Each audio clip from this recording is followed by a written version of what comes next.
10 actors who were famously well-endowed in old Hollywood. What if Hollywood's wholesome idols were hiding legends so oversized the studio machine had to invent secret pills, reinforced underwear, and midnight tailor sessions just to keep cameras rolling? Picture Olympic Tarzan Johnny Weissmuller nearly losing his loincloth on a jungle set. TV original Robin Burt Ward being marched to a doctor for shrink treatment. Crooner King Frank Sinatra slipping into horsehair-lined silk boxers, and comedian Milton Berle pulling out only enough to win backstage contests. Tonight, we'll count down the 10 most notorious tall tales of classic Hollywood. The myths so juicy, they still dominate Reddit threads and TikTok memes. Stay to the end because the #1 reveal just inspired a 2024 biopic prop. So jaw-dropping, even Oscar winner J.K. Simmons demanded a private fitting room. Ready to find out whose reputation outgrew the silver screen? Let's dive in. Number 10. Johnny Weissmuller. Johnny Weissmuller was already a 5-time Olympic gold medalist when MGM draped a 3-inch suede rag around his hips and told the censors, "Trust us, nothing will slip." It almost did. Constantly, studio seamstresses kept emergency thread on set, while publicity men mailed theaters a polite reminder to dim house lights during any slow-motion dives. Long before Marvel torso shots, Weissmuller's bare chest on a 40-foot screen caused youth group leaders to sermonize about jungle indecency. What they didn't know: the loincloth's drawstring frayed so often the prop master tied fishing line through it, then painted the knot to hide the fix. Moreno Sullivan claimed she once heard it snap, whose choir boy image needed far more than swimwear adjustments. Number 9. Spencer Tracy. Spencer Tracy's face sold middle America virtue, yet Hollywood's back rooms buzzed about an entirely different set of virtues. Scotty Bowers, the legendary fixer, wrote that Tracy's off-screen charisma was amplified by a gift that belonged in the Field Museum. Bowers even claimed hotel bellman wagered on whether Tracy would request 2 bath towels before noon. The contradiction tortured MGM's publicity department. Their solution: flood fan magazines with stories of Tracy's rosary beads and Sunday mass routine, then quietly instruct wardrobe to weight his pant cuffs with lead pellets, so nothing unwholesome shifted during wide shots. On one Father of the Bride Day, a gust from a stage fan exposed the contour anyway. The cameraman caught a glimpse, burst out laughing, and ruined the take. Director Vincente Minnelli yelled silence on the set, while grip crews taped cardboard over the fans' vents, another unscheduled line item. 2024's release of Hepburn's Private Letters reopened the vault. In them, she half jokes about buying Spencer larger drawers before he busts clean through the last pair. Classic film Reddit sleuths compared handwriting samples to confirm authenticity, reigniting a debate older than Technicolor. The line that sticks: "Spence, my dear, your conscience isn't the only heavy thing you carry." Ouch. While MGM weight-stitched cuffs, a caped teenager found himself battling broadcast standards with nothing but cape fabric and teenage terror. Number 8. Bert Ward. Bert Ward signed on to play Robin at 20 and thought the scariest villains he'd face were on painted plywood sets. Wrong. ABC executives called him into a windowless office, pointed at a Polaroid of his test fitting, and whispered, "We have a situation." Network lawyers feared angry letters from PTA chapters. The solution was a prescription diuretic to shrink things temporarily. Ward tried 3 pills, felt dizzy, flung the bottle at a trash can, and swore, "Never again." Desperation breeds creativity. Between takes, he yanked his cape forward and pinned it with a safety clasp, stolen from the Joker's costume. When stunt rehearsals made pinning impossible, he'd adopt a fencing stance, one knee bent, hips angled, so camera framing favored Adam West. Meanwhile, West's costume department stuffed Turkish towels into Batman's trunks to maintain duo symmetry, a fact West later confirmed with equal parts pride and chagrin. Ward, quote, "S memoir recounts producers standing behind the lens chanting, 'Tilt up, tilt up,' whenever the problem area drifted into focus. Once a visiting archbishop toured the set, crew members physically blocked his line of sight to the boy wonder and steered him toward catering. Today, convention crowds still ask Ward how he feels, about being immortalized as the original thirst trap. He grins, signs photos, and quips, "At least I didn't need extra towels." Contrast that teenage tightrope with a 6'4" gunslinger who treated modesty like an optional stunt. Number 7. Forrest Tucker. Long before memes named it, Forrest Tucker christened his pride the Chief, and everyone else fell in line. During World War II service, medics supposedly joked that Tucker's enlistment physical required an extra page. Back in Hollywood, he swaggered through pool parties hosted by George Cukor, emerging from the deep end to applause usually reserved for aquacade shows. Legend claims Tucker once took a dare to balance a highball glass on the Chief while reciting lines from F Troop. The glass stayed upright. His co-star Larry Storch nearly drowned. Laughing. Casting directors quietly upgraded costume budgets whenever Tucker appeared, requesting trousers made from heavyweight cavalry twill because lighter wool revealed more than plot points.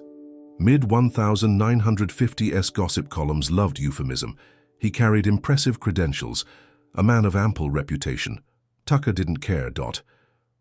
He leaned against studio wagons and white fox hunting pants, so snug they violated daylight.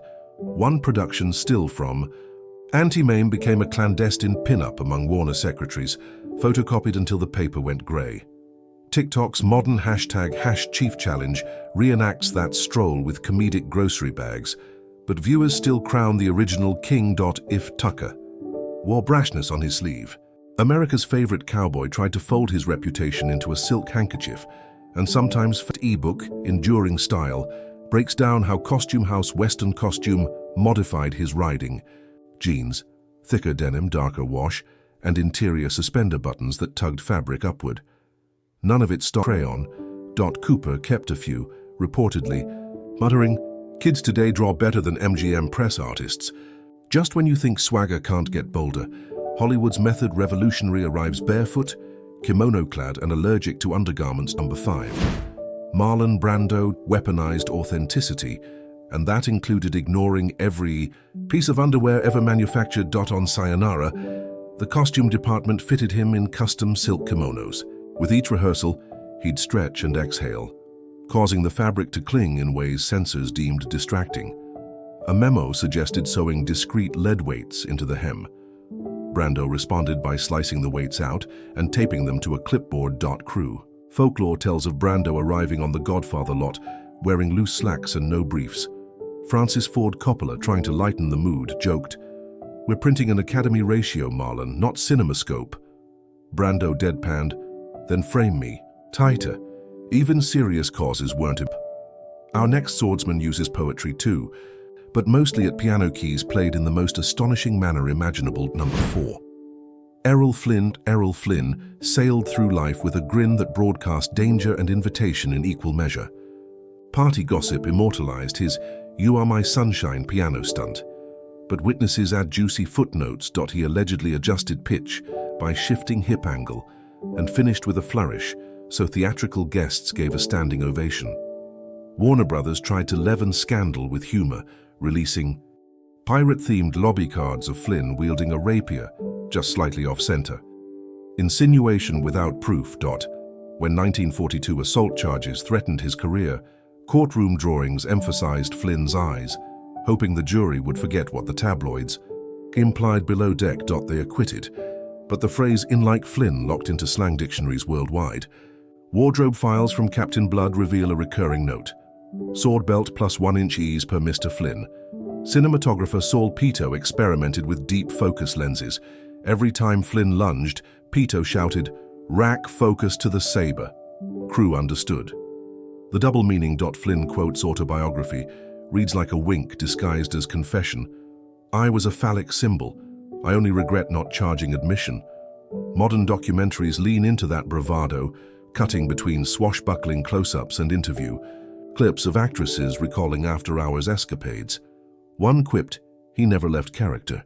From notorious pirate, we pivot to a real outlaw, whose post-mortem curiosities might still be floating in formaldehyde. Number 3. John Dillinger. John Dillinger robbed banks, framed himself as a folk hero, and if urban legend holds, was posthumously reduced to a single infamous exhibit. The story claims federal agents harvested his notorious evidence and shipped it to the Smithsonian, where it languishes in a private archive jar labeled PE1. Historians roll their eyes. Conspiracy forums light up monthly with "I saw it on a 7th grade" field trip testimonials. What muddies the trail are grainy morgue photos showing an inexplicable bulge beneath Dillinger's sheet. Some argue it's just an arm positioned awkwardly. Others swear that's no elbow. Newspaper editors of the time debated whether to crop the image, finally printing a narrow column photo that inadvertently amplified the rumor. Hollywood seized the myth. The 1973 film Dillinger added an after-credits text crawl hinting at unconfirmed artifacts. Museums reported prank calls asking, "Can you verify the jar size?" During production of 2009's Public Enemies, prop designers joked about modeling a jar just in case. They never used it, but the prop survived in storage, occasionally resurfacing. On studio tours to shrieks and selfies. Whether the jar exists hardly matters. The legend sells museum tickets and inspires late-night comedians. Speaking of cooners with ticket-selling mystique, let's visit a blue-eyed titan whose tailor kept stronger secrets than the CIA. Number 2. Frank Sinatra knew the power of rumor and harnessed it like a big band crescendo. Tailor Cy DeVore crafted silk boxers lined with lightweight horsehair so the chairman could stride on stage without wardrobe mishaps, yet look dangerous if spotlight silhouettes caught just the right angle. DeVore jokingly invoiced them as brass section reinforcements. Ava Gardner's 10 pounds of him quip wasn't exaggeration, according to valet George Jacobs, who claimed Sinatra tore side seams nightly, then tossed the casualties into a hamper. Labeled murdered silk when talk show host M.V. Griffin teased him on air about packing heat. Frank tilted his hat, hummed a single bar of witchcraft, and the audience erupted. No denial needed. In Las Vegas, pit bosses noticed that female high rollers migrated to tables nearest Frank's reserved seats. One showroom usher remembered comping more champagne on nights Frank wore light grey trousers because women tipped better when the lighting was generous. Dean Martin tried to compete, stuffing socks into slacks for a Rat Pack sketch.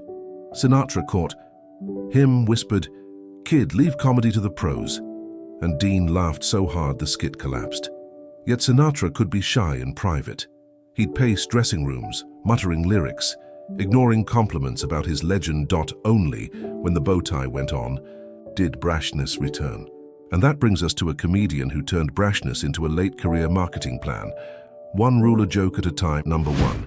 Milton Berle. Milton Berle's reputation outran him for 6 decades, transforming from backstage dare to televised punchline. To Oscar-winning prosthetic. Vaudeville pranksters swore that in men's room contests, Berle needed only pull out enough to win, a line Berle himself repeated on The Tonight Show to nationwide cackles. On early television, kinescope cameras lacked clarity, but sensors still hovered.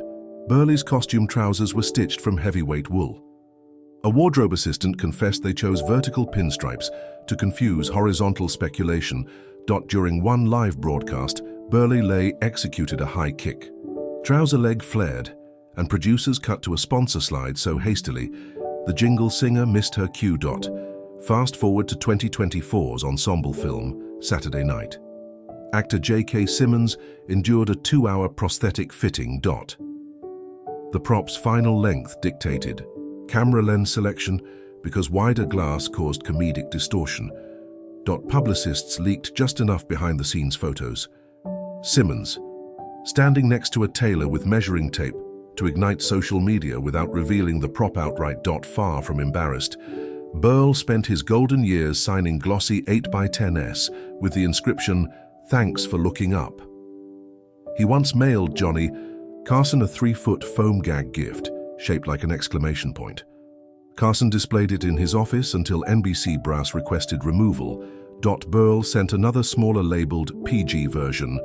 Legend beaten but never surrendered. These tales were Hollywood's original clickbait. Long before thumbnails and algorithms built careers on curiosity, they inflated box office numbers, tormented studio accountants, and pushed costume design into strange new frontiers. Look closer, and you'll see a deeper theme. Myth-making thrives, where secrecy and spectacle overlap.